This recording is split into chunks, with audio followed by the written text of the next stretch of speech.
Hello, in this product overview, I'm going to be talking about ways in which you can speed up and have more convenient navigation around the Moorr platform. And what I'm talking about here is within our card tray, we've introduced a couple of little features and functionalities that will allow you to navigate around that. Now, why is that? Well, in a lot of cases, a lot of our clients and users have multiple properties, and so there's lots of potential cards in their borrowings area, and also other households who have lots of expenses or want to get richer insight into their expenses have created a lot more cards. And so this is a way in which you can potentially move around and get more speed and convenience associated with the card tray. So let's jump into it. First one I want to show you is the search feature.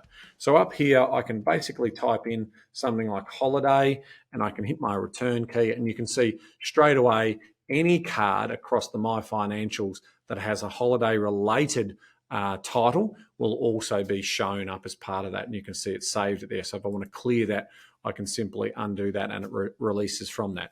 Now, in terms of the search capabilities, what we are talking about there, you can search by item name. You can also search by the card name, so the name that you're giving each of your financial cards. You can also search by address or linked address. So if you've got multiple properties, you can also search by that address.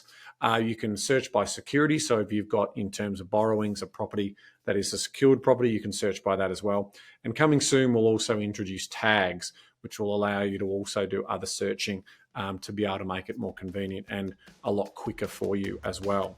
That's number one. So that's search. So let's go and have a look now at the filter functionality here. And so in filtering, we've got a couple of ways in which you can do that. You can quickly have a look at things like groups. And so we've made some group themes, such as bills and spending in the expense area or any tax deductible. So if I wanted to have a quick look at what have I got from an expenses point of view that's tax deductible, you can also see that it brings up the accounting fees, but it also brings up the tax components to obviously the income side. And if I've got any other loans that are associated with that might be tax deductible might also appear as well, as an example.